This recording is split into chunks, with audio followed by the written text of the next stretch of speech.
Good morning, everyone. Hope you've had your coffee and you are wide awake on this Tuesday. Alex Puckett is back. Welcome back. Thank you very much. Yeah. I thought we ran him off for good. He was gone 2 days. Not quite yet.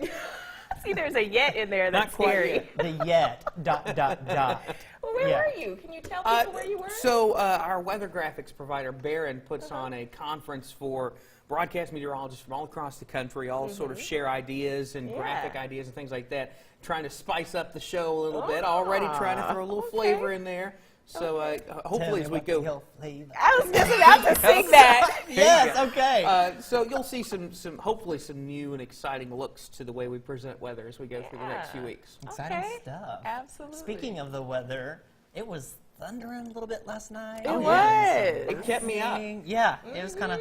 Yeah. It kind of put me to sleep. I It mean, did the I already, opposite. you know, you get that long weekend kind of thing going, and I already messed up my sleep schedule. But then I hear like thunder and stuff, and you know, the meteorologist to me is like, Yeah. "Ooh, this is exciting." Yeah. And I'm sure for some of you were dealing with that thunder as well, maybe finding it hard to fall asleep. But the rain is pretty much gone this morning. We'll start off the view from Vernon, our Alpha Insurance Skycam there at Durham's Pharmacy. We may have some wet roadways this morning, but as far as rain actually falling, it's not going on. This is what the model's spitting out as far as current conditions along the roadways. Looks like along Highway 82, maybe some slick spots as far as the rain is concerned, and that extends down to the south into Winston and Noxubee counties as well. So something to keep in mind if you're getting out early this morning. But once we get to sunrise, a lot of that water going to evaporate off the roadways. Temperature sitting in the 40s and 50s this morning, 45 in Oxford, 51 in Calhoun City, 54 in Columbus, 55 in Macon. As kids head to the bus stop, maybe a few clouds, but we'll get some sunshine moving in as well. Temperatures going to be in the 50s this morning, climbing into the 60s as we get to the final bell on the school day. Pretty pleasant day in store for us, but cooler air is on the way. I'm going to let you know more about that and rain chances as we go through the next 7 days as well. Guys. All right, Alex, thanks a lot. Time now 5:02. This morning, we're learning more about a suspect who led law officers on a chase before being shot by a sheriff's deputy who is still recovering. Yeah, WCBI's Allie Martin talked with eyewitnesses about along that quiet Itawamba County road that was anything but peaceful Sunday evening. Tim Hubbard was watching television in his Murphy Road home Sunday evening when he heard the sound of a car's engine revving up outside and went to investigate. He was down in the pasture cutting donuts. The longtime Itawamba County resident says things intensified when the driver of the black Jeep, identified by law officers as 27-year-old Daniel Klaus, led a female passenger out of his vehicle and continued his erratic and dangerous driving. Tire tracks show where the Jeep came into Hubbard's yard, then onto the property of his son and daughter-in-law. My daughter-in-law was on the porch here at her house, and she was hollering at him, we got children, and we got kids. And then that's when he came up in the yard, and I thought at that point in time he was going to run over my daughter-in-law because he was heading the vehicle headed right straight towards her porch. By that time, Hubbard's son had emerged with a gun and shot out 2 tires on the Jeep. Another resident who lives along Murphy Road and saw everything says she's amazed nobody was hurt. Loretta Underwood says she is thankful a neighbor tried to stop it. It doesn't happen out here. It's quiet, especially because a lot of people out here have weapons in their homes. I personally don't, and I'm so thankful that the authorities showed up as quickly as they did. Law enforcement officers spotted Klaus, who sped off, leading police to Highway 371, where an Itawamba County Sheriff's deputy had blocked the road with his car. This video shows Klaus smashing the deputy's vehicle. Oh, no! Klaus got out of his Jeep and allegedly charged the deputy who shot him. The deputy, whose name is not being released, was not injured. The Lee County Sheriff's Department is leading that investigation since the chase ended there. The Mississippi Highway Patrol is assisting. In Itawamba County, I'm Allie Martin, WCBI News. Definitely some dramatic video. Thanks, Allie, for that report. Klaus underwent surgery at NMMC. We have no word on his condition. A night out in Oktibbeha County leaves a Smithville man with more than a hangover and a bar tab. Saturday night, the Oktibbeha County Sheriff's Department responded to an assault call in the Highlands Plantation community near Starkville. The deputies attempted to arrest Peyton Horn of Smithville. Horn reportedly tried to assault one of the officers. Horn is facing several charges, including simple assault on a police officer. His bond has been set at $11,000. The officer, fortunately, was not seriously injured. Oktibbeha County deputies need your help in a domestic violence case. Sean Michael Sanders is wanted for possession of a weapon by a felon, as well as domestic violence aggravated assault. The Starkville resident was last seen around noon yesterday on Wood Street wearing a blue flannel shirt and jeans. Sanders is around 5'7" and weighs 135 pounds. Police say he has brown hair, brown eyes, and multiple tattoos. If you have any information, call Golden Triangle Crime Stoppers or 911. A car break-in leads to police needing your help in Tupelo finding a credit card thief. Police say the suspect broke into a car at the Calvary Baptist Church on West Main Street in Tupelo. Later, cameras caught the thief using the victim's credit card at Kroger. Anyone with information on the crime should call Crime Stoppers. That number there at the bottom of your screen.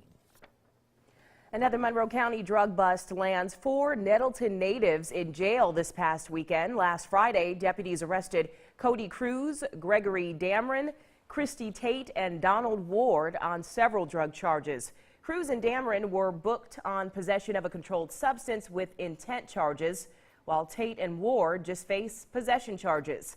The arrests were made on Cason Road in Nettleton. Bond has not been set for any of the 4 suspects. Well, all you left lane drivers, listen up. Rules of the road in Mississippi could soon be changing. Yeah, I got to listen to this one because sometimes I admit I'm one of those. But the idea is to keep that left lane open for emergency vehicles and passing vehicles. Courtney Ann Jackson explains. You may get a look of disapproval from other drivers, but that's all you'll get right now if you take your time in the left lane. It's a new fine for a new violation. Currently, it's not against the law to drive slow in the left lane. This is a change lawmakers have considered several years now. It passed the House last legislative session, but later died in a committee. House Bill 80 makes it so that folks can't hold up traffic in the left lane. If they do, they'll get fined. Frustrated drivers say bring it on. Get in your lane. You have a whole lane designated for you. Just get in your lane. The bill lists the reasons when left lane driving would be allowed. They're for passing, exiting, or if the right lane is in disrepair or under construction. Drivers say they think it would make the highway safer. See them riding in the lane, slow poking on the phone, texting, just driving slow, wrong lane. It's trouble getting over when you behind the person and they riding slow. You have to get over, jump over, keep from having accidents. So what about this fine? The bill sets it between $5 and $50. I asked drivers if they think it's enough to deter the left lane slowpokes. Yeah, because it adds up. So yeah, I think it's enough. If you get it too many times, it adds up. So that's enough for me. Both the House and Senate have now passed the bill. Governor Bryant's office tells us he does plan to sign it into law. It would take effect July 1. That was our Courtney Ann Jackson bringing us that report. Ending weeks of speculation, Senator Thad Cochran announcing his intention to resign from the U.S. Senate on the 1st of April. Now, Cochran cites his health as an ongoing challenge. In a statement released yesterday, Cochran said he intends to complete the appropriations cycle before retiring. Cochran is the chairman of the Senate Committee on Appropriations. He was the first Republican in more than 100 years to win a statewide election contest in Mississippi. He replaced Senator Jim Eastland. Senator Cochran has represented Mississippi in the Senate since 1978. He is the 10th longest-serving senator in U.S. history. The Pontotoc native was originally elected as a U.S. representative for 3 terms. Governor Phil Bryant must name a replacement for Cochran's seat. A special election has not yet been decided. Some good news out of the Golden Triangle. A West Point woman has been chosen to lead a statewide nonprofit organization. Martha Allen will be the new executive director for Extra Table. The Hattiesburg-based organization provides healthy food in bulk to food pantries and soup kitchens at below wholesale cost. Extra Table serves 32 counties. Allen says she'd like to expand the reach into every county in the state. Allen has worked with the Growth Alliance in West Point and most recently with the Pines and Katy Hill Recovery Center in Columbus. Coming up on Sunrise, one man's inspiring story is grabbing attention in the football world. And next, a passenger on a plane in flight is apprehended after attempting a scary stunt. We've got more Sunrise right after the break.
Welcome back, everyone. Time now 5:11. It was a scary moment up in the air when a passenger trying to open the door of a plane in flight yesterday.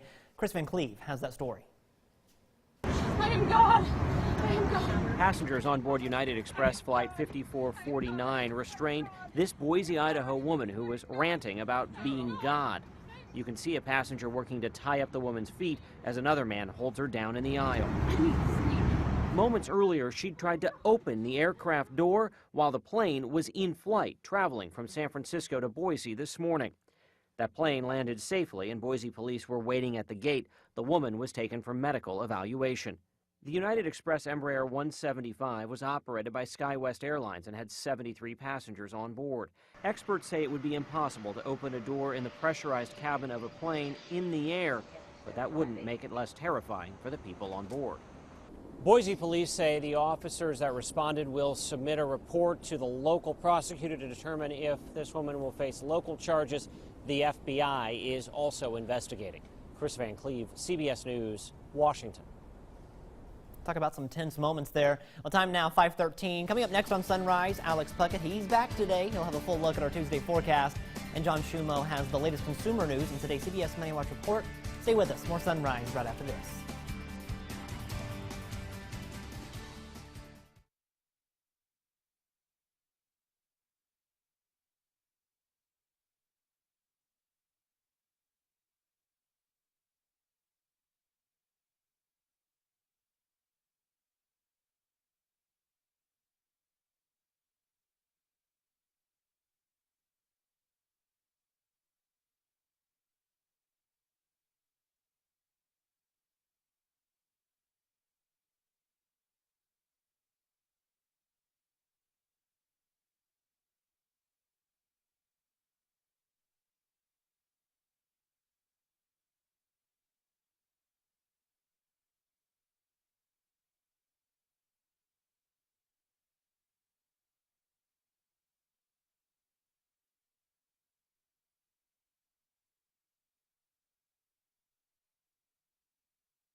Your first alert forecast with meteorologist Alex Puckett.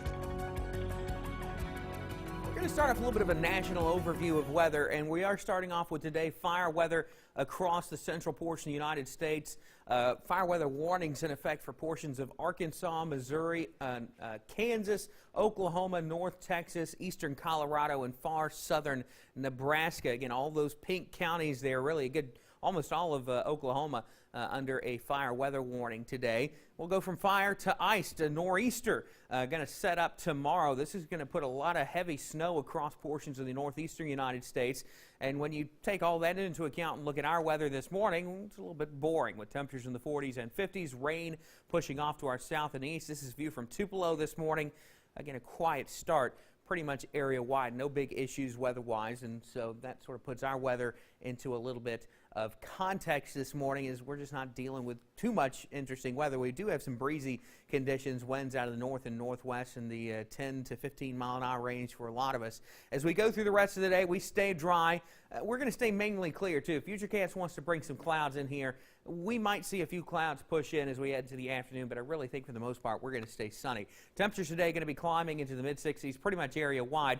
Most spots going to be between about 64 and 66 or 67 degrees. So all in all, pretty comfortable day in store for us. And we stay pretty dry as we go through the rest of the work week. We're going to hold the rain chances off until this weekend. So here's how the next 7 days are going to work out. Cold front pushes through today. No rain associated with that, but we do see temperatures drop as we head into Wednesday and Thursday. Highs staying in the 50s. Overnight lows Wednesday and Thursday night dropping down to around freezing. We warm things back up as we head into Friday. Temperatures climbing back into the 60s, and then the rain chances return as we head into Saturday and Sunday. Best chance of rain probably coming between Saturday afternoon and Sunday morning. Guys. All right, Alex, thanks a lot. 18 minutes past the hour. It's a story that's inspiring millions. 22-year-old Shaquem Griffin was born with a condition that led to the amputation of his left hand. Yeah, he hopes to play pro football, and this past weekend, he electrified scouts and fans at the NFL Combine. Jeff Glore has the story.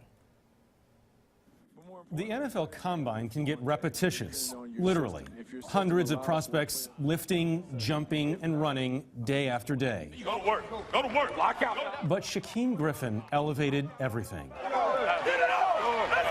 Bench pressing 225 pounds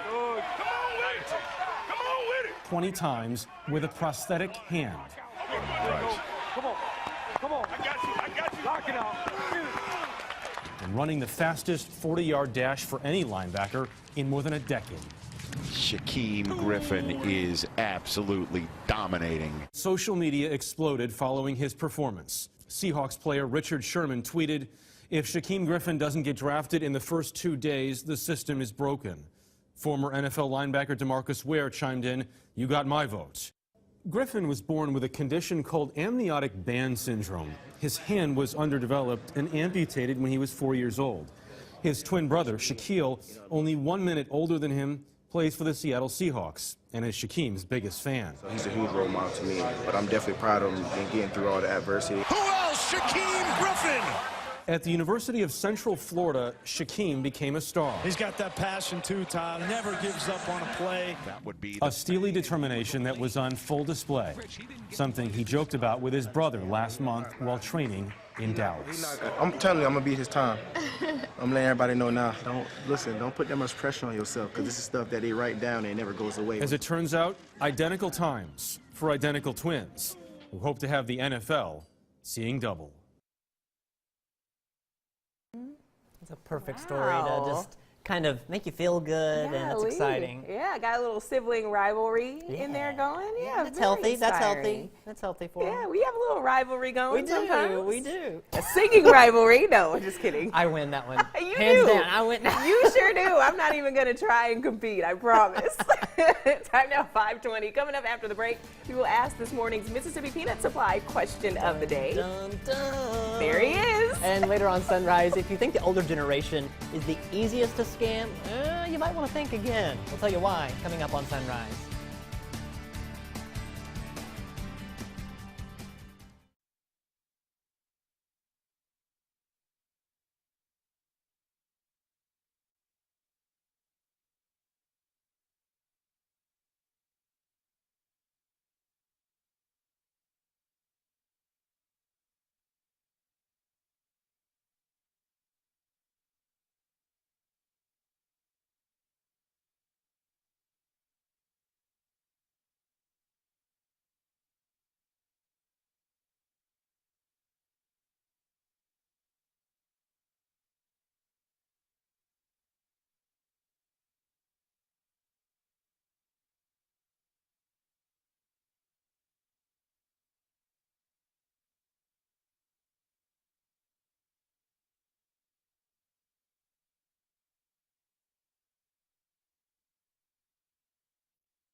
Welcome back, folks. It is 5:23. Ford announces a temporary layoff for hourly workers. And Walmart is cooking up new plans for a meal kit business. John Schumo has this morning's CBS Money Watch report.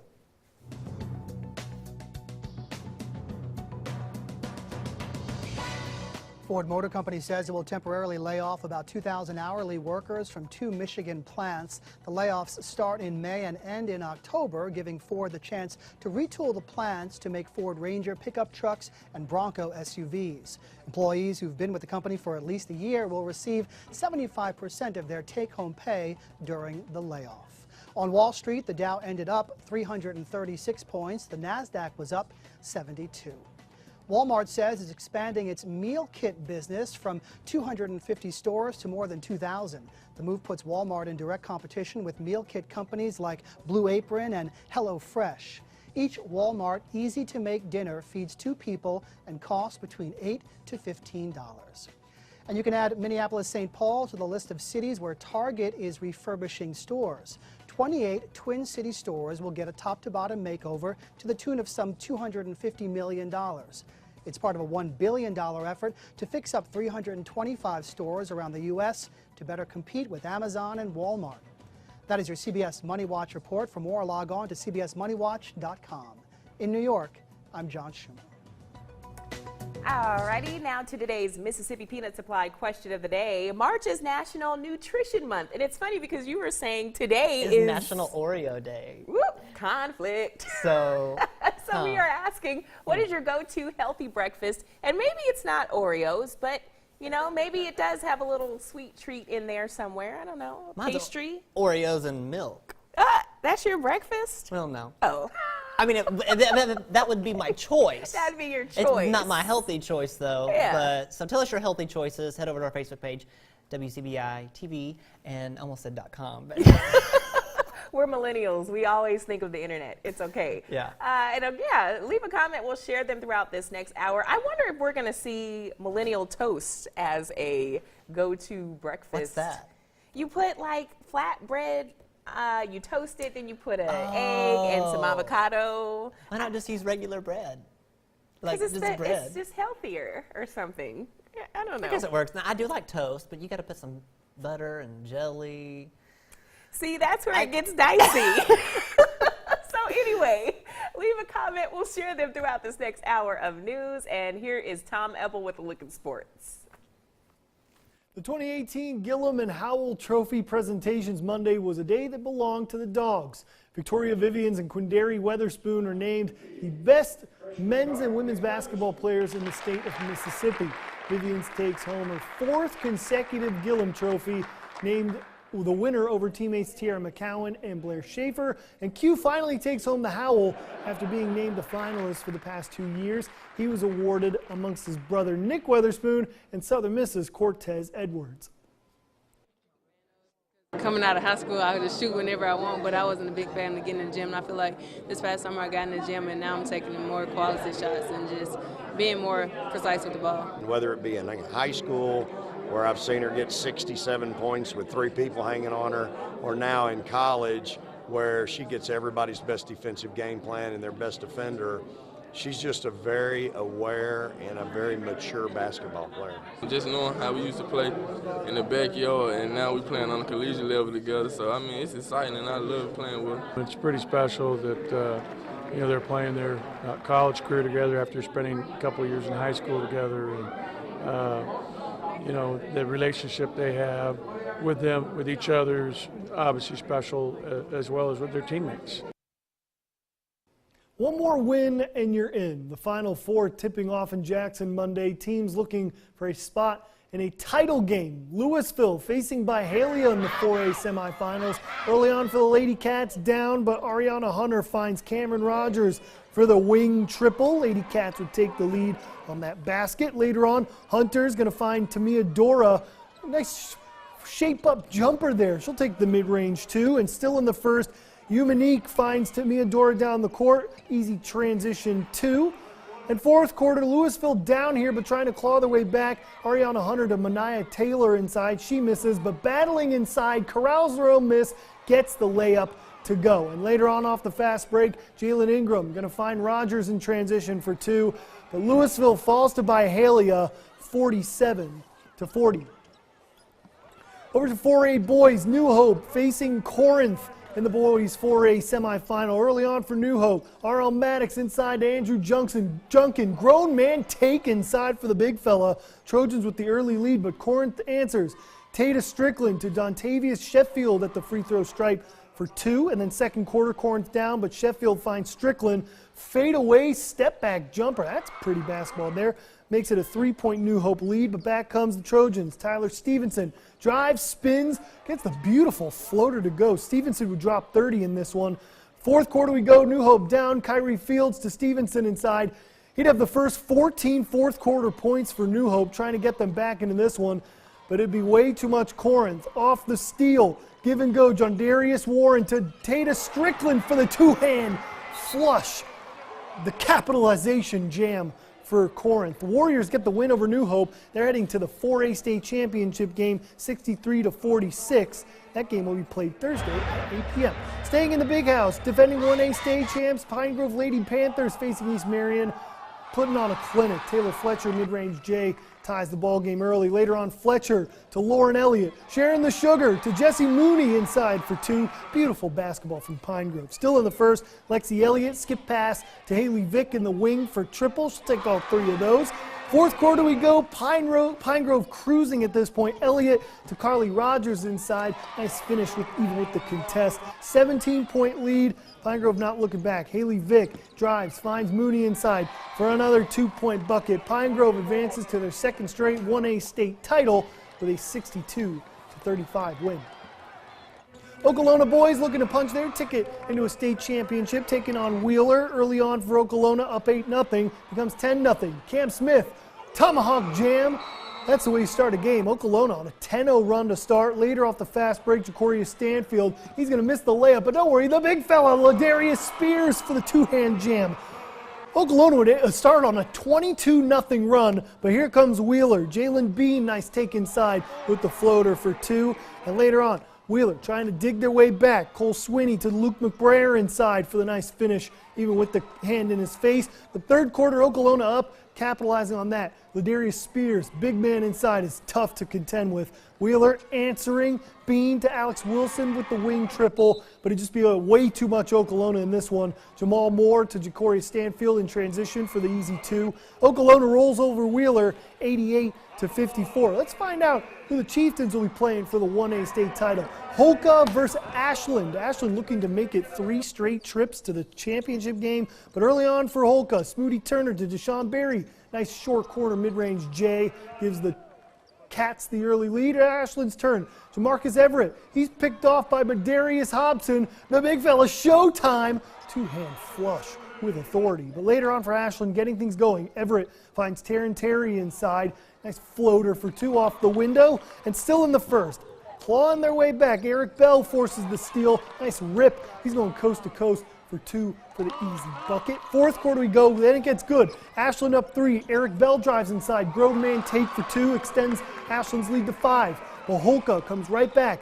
Elijah Buchanan to Smoody Turner in the corner. Fake up. Well, that's a floater if I've ever seen one from the corner. But it'll be Ashland's day as they hold on to win 58-55 over Holka. The final game for legendary Holka head coach Jimmy McDonald. Ashland versus Okolona coming up on Thursday at 3 p.m.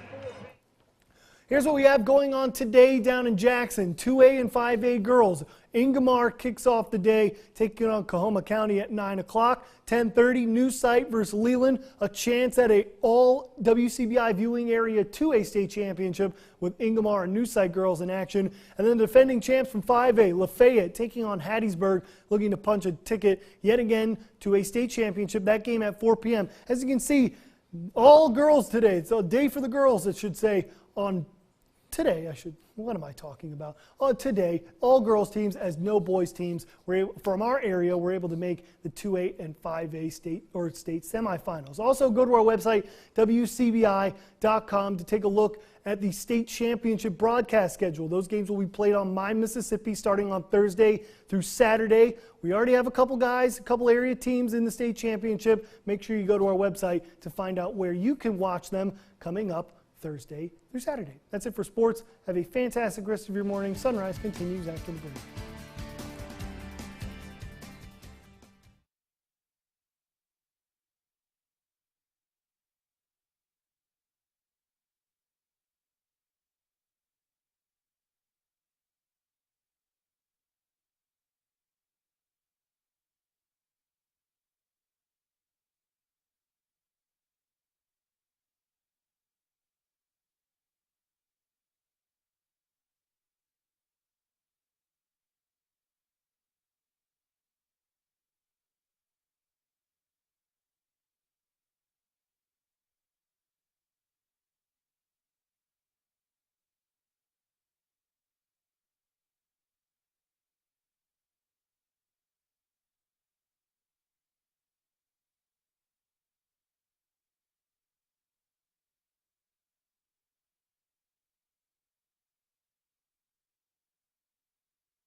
Mic check. 1, 2, 3, 4. Mic check.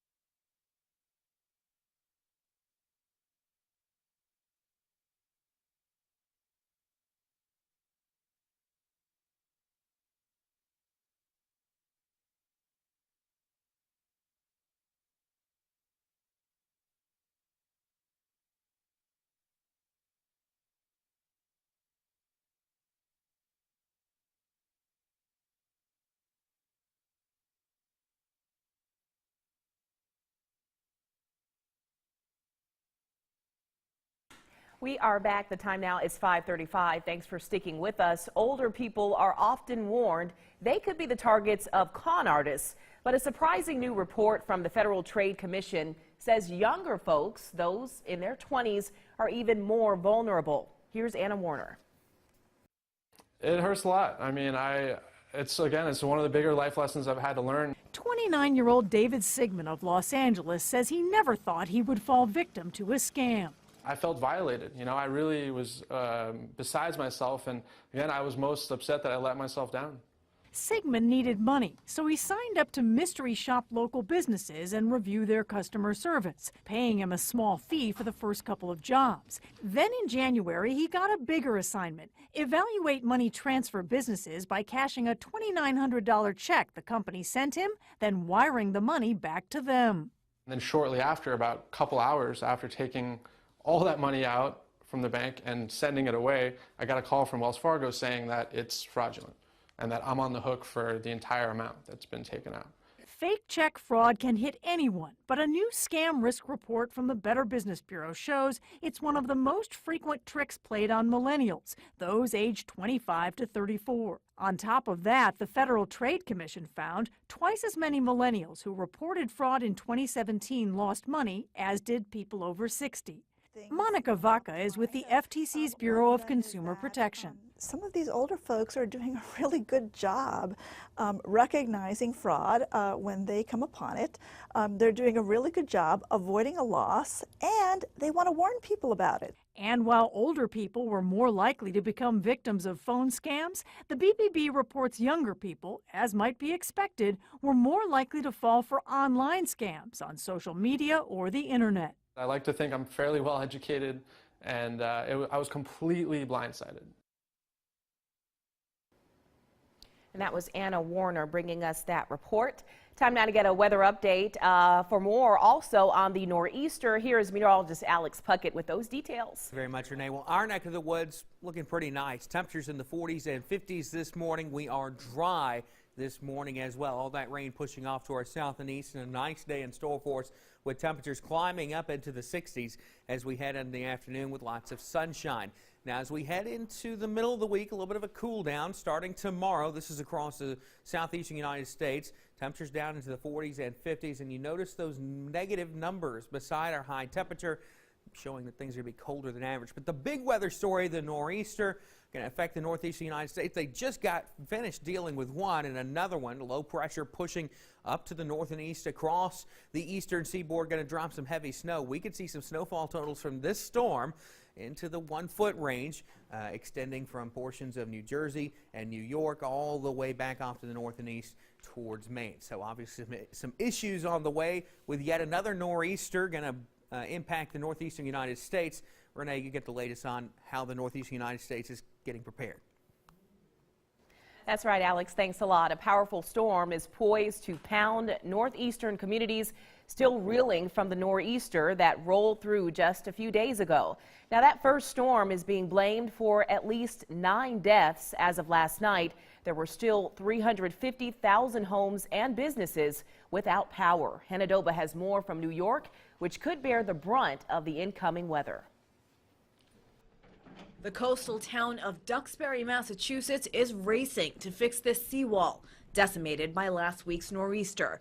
They have until tonight before another powerful storm rolls in and threatens homes. If this gets back too close to the house, we're going to end up with the footings of the house actually being undermined.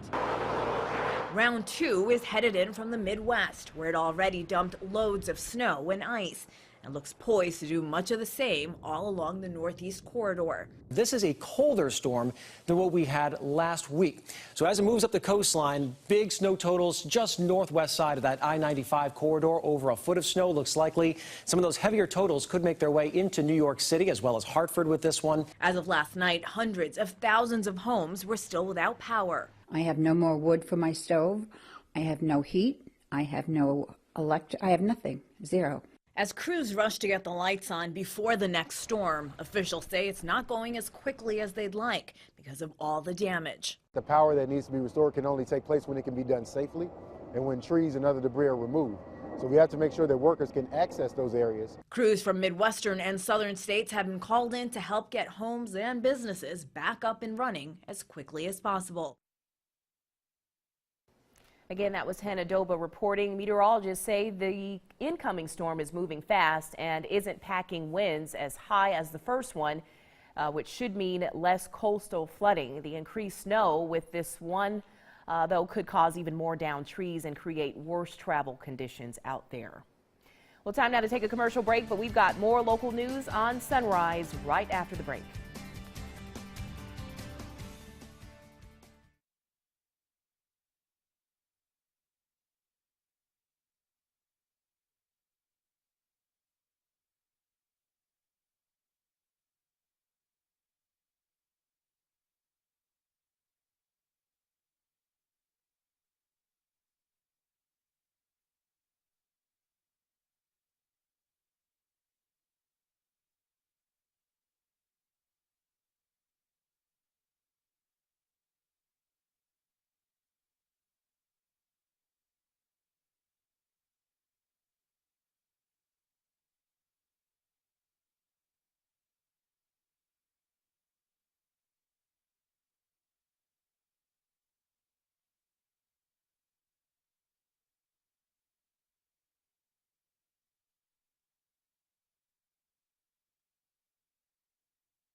Welcome back, everyone. 20 minutes to the top of the hour. Leaders in Columbus and Lowndes County, as well as concerned residents, came out Monday night to take part in an open dialogue to discuss ways to improve the community.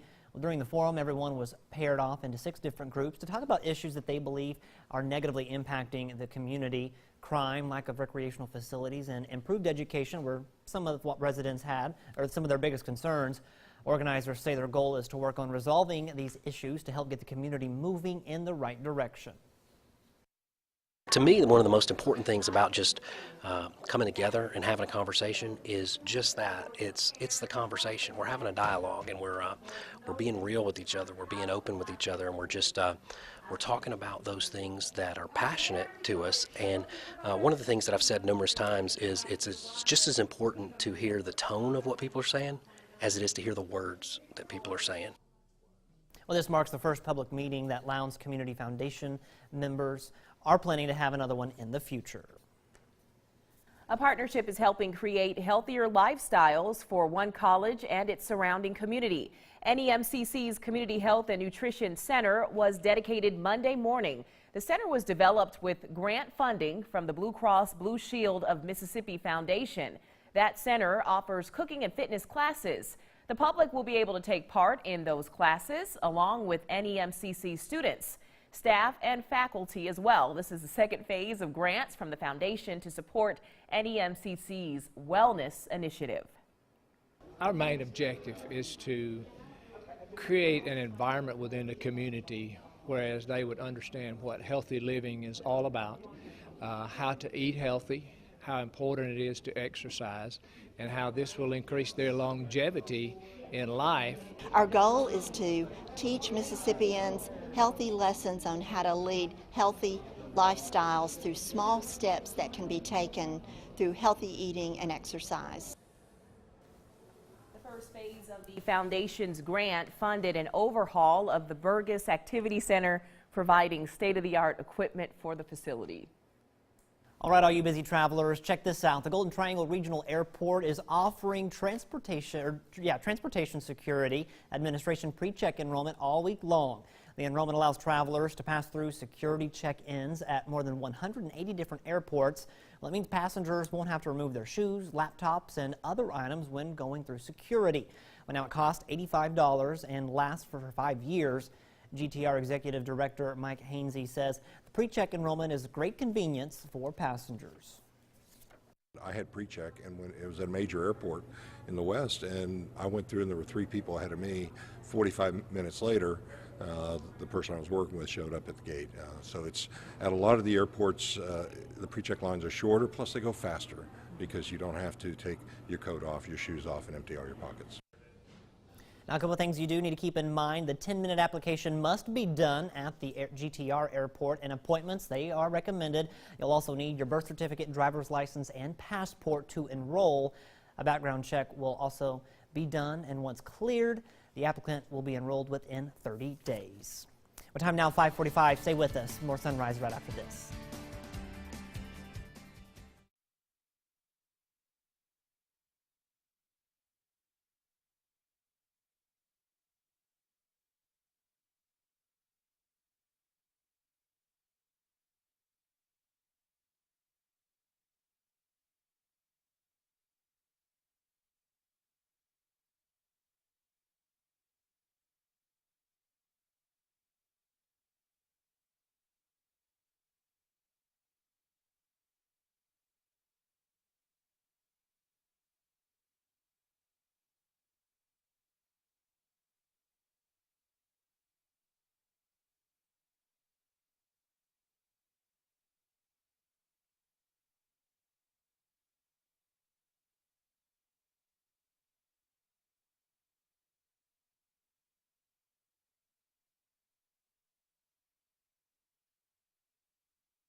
Your first alert forecast with meteorologist Alex Puckett. Good morning to everyone out there. Temperature sitting in the 40s and 50s this morning. 52 in Starkville, 54 in West Point, as well as the Friendly City, 51 in Tupelo. Further to the north and west, some 40s on the board. 48 in Calhoun City as well as in Corinth. 44 in Winona, 41 in Oxford. So a little bit of a range as far as temperatures are concerned this morning. A bit breezy as well. Winds out of the north and northwest, especially once you get to the Golden Triangle area. Seeing some wind speeds in the 10 to 15 mile an hour range, so you'll notice some breezes as you head out the door this morning. We still have a few clouds out there. This is a view from here atop WCBI and our Alpha Insurance Skycam looking over downtown Columbus, but we're going to see these clouds clear out as we go through the rest of the morning. We'll get a bit of sunshine in store for us. And you can see that in the satellite and radar here. All the rain and cloud cover pushing off to our south and east. We're going to get some sunshine move in as we go through the rest of the day. By 9 a.m., sunny skies across the area. We could see a couple of clouds move in this afternoon. Futurecast probably overdoing it a bit with the cloud cover, though. Temperatures today going to be climbing into the mid-60s area-wide. Most spots between about 64 and 67 degrees. So all in all, a pretty pleasant day in store for us as we go through the day today. We dry off and cool off as we go through the rest of the week. A little bit warmer as we head into Friday as this high pressure pushes off to our east, bringing in more southerly flow. And then the rain chances return as we head into the weekend. So you do notice that cool down tomorrow into Thursday. High temperatures staying below 60 degrees down in the mid-50s. Overnight lows Wednesday and Thursday nights dropping down to around freezing. We warm up on Friday, and then the rain returns as we head into the weekend, unfortunately. It looks like our best chance of rain this weekend going to come between about Saturday afternoon and Sunday morning. And then we do dry things back off to start off the work week next week. Guys? All right. Thanks a lot, Alex. It's time to start practicing. It's supercalifragilisticexpialidocious, even though the sound of it is something quite atrocious. OMG. All right. As I was saying, it's time to start practicing that, and a popular game show host jumps into primetime drama. Thank you for doing that. You brighten up my morning. I have to, you know, you see that, you see supercalifragilisticexpialidocious, and you just have to sing it, okay? Now spell it. I'll pass. Here's Chris Martinez. Okay, everybody, I just got the new list of deployed sailors and Marines from the Navy. A former Marine reservist himself, Drew Carey, joins the cast of NCIS for tonight's episode. Carey plays retired Marine Sergeant John Ross, who takes pride in sending care packages to active duty Marines. Ross becomes a suspect in an NCIS investigation when a cyanide-laced cookie from a care package kills a sailor. Claire Underwood is behind the desk in the Oval Office in the trailer for the 6th and final season of House of Cards. We're just getting started. Series co-star Robin Wright will be at the helm when the show returns to Netflix this fall without Kevin Spacey. Spacey was removed from the cast after sexual misconduct allegations. And it looks like the wind is in the east over London, signaling the long-awaited return of Mary Poppins. Oscar watchers got the first glimpse of the new movie, which doesn't hit theaters until Christmas. It is wonderful to see you. Mary Poppins Returns stars Emily Blunt as the nanny who is practically perfect in every way. That's your Eye on Entertainment. Chris Martinez, CBS News, Los Angeles. You know, we were talking just a moment ago that we weren't really big Mary Poppins fans. Yeah. And I wasn't really either, but I'm excited about this. Okay. I don't know why. Okay. I don't know why, but I think it'll.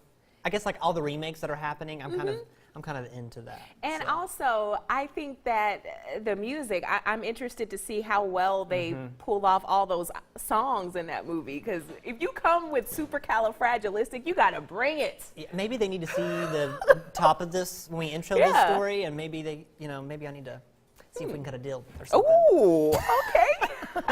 Just an idea, Hollywood, if you're watching, just an idea. Okay, are you going to drop from the sky with an umbrella in our newsroom? I can picture it. I can picture you doing that, cleaning up some stuff. You never know. You All never right. know. We're going to take a commercial break. We've got more up next.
Welcome back. It is 5:55. A recently revealed portrait of Michelle Obama has had its share of fans and critics. Yeah, but one little girl was simply starstruck by it, and images of her taking it have gone viral. Jeremy Roth has today's Take a Look at This. Photos of a toddler mesmerized by a portrait of the former First Lady are going viral. The pictures were taken at the National Portrait Gallery by a visitor from North Carolina. They show 2-year-old Parker Curry gazing at the portrait of Michelle Obama. The likeness was painted by artist Amy Sherald and was revealed in February. Parker's mother says she was so amazed she wouldn't even turn around for a picture. She says her little girl believes Michelle Obama is a queen. Some teachers in Oregon are going on the defensive. More than a dozen teachers in Hillsborough took part in active shooter defense training classes. They learned firsthand defense tactics for classroom-specific scenarios, such as how to use items like chairs and fire extinguishers as weapons, as well as learning to identify specific firearms. Some say they hoped the class would make them feel empowered. Most of them said they just want to be ready for anything. For the first time, clothing maker Lacoste ditched their iconic crocodile. It was a temporary move to highlight different endangered animals. The French clothing brand launched the campaign during Paris Fashion Week. The logo was replaced by 10 different species from the endangered species list, including the Sumatran tiger. Proceeds from the sold-out fashions went to the International Union for Conservation of Nature. Take a look at this. I'm Jeremy Roth. Well, Interesting. Yeah, It is interesting indeed. All right. Maybe alligator is a healthy item. That you eat for breakfast? Food. Who eats alligator I for don't breakfast? know. I was trying to Alligator is transition. good. Alligator is good. It is good. It's Let's be pretty real. tough, I'd though. probably eat it for breakfast too. If it was there and readily available, I Yeah. would too. Let's look at your responses. The reason why we're talking about breakfast, by the way, is it's National something nutrition something day. National so what is Nutrition Month or something like that. What yeah. is your go-to breakfast meal? Healthy, by the way. Andy Sloan says a stack of pancakes smothered in syrup and sausage. Probably not healthy, but you know. This is, I don't know that's- if everybody read totally through, or if they're just messing with us this morning, because some of these are not particularly Not healthy at all. I'm Yeah. sorry, Andy, but the stack of maybe how many pancakes are you eating? Tell me that before I. Regina O'Neill, Dominic Roby, they're both going on the healthier side. Let me Some see. apple and cinnamon oatmeal and some granola bars. But then Penny Halford says scrambled eggs, hot sauce bacon, hash browns that are scattered, Carbs. smothered, covered in chunked grits and coffee. I don't know. Ooh, That might go into the unhealthy section there. I think Anyway. it does. That's all right. Leave a comment. We'll share it. More Sunrise coming up after this.